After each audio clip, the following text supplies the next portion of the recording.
Sewhi Dwenase Fire ewo Sewhi Dwenase ni mu a enura dey anan jo no yenya nti ye say ja ato ho no mu a ehon so stores ahodo no ade eja no adwiragu eno so yenhunu adekode pote ye dija no ebaye adoma man bofo ya yetu ho eden 72 so eba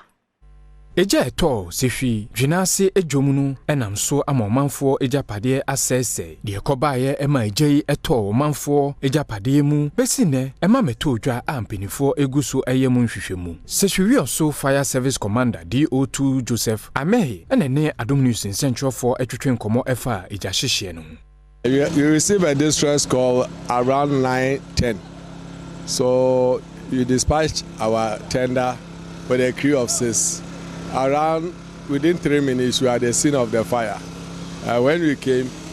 we realized that fire was progressing and spreading throughout all the immediate place of incident. And there were adjoining stores.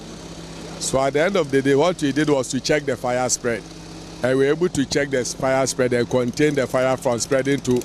further adjoining stores. Nadmo Director was Sewhi so Ajimambedi ako enso nsem odi tudwa efa eja hyehye no ebini nso omu yusu no eye overloaded nso a ebi wo ha 1 socket pe ebi a na 15 watts niam e wo so ya ba 30 nti is overloaded da enso betimi akache fire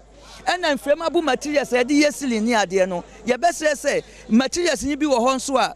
eye slow to fire ebi so ye rapid to fire nti ye best say omo here they should see the technical officers to assist them no omo hu the right material for omo containers na ama switcher but say ade ehu ne nti ye ma eja ne baaye but nyame ye adom a wo channel pa the NADMO together with the police and the fire service no ye see the source of the fire omanfo a womode womoni ehu eja hyehye e wo mpatem ho no womo so nsem womode to Adom News Central for enim no ebi ne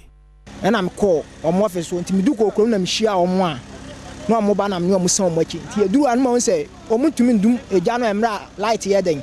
e wo ho e na me call top e na me kokko tutu fuse no bi nti me ko tutu transformer fuse na wo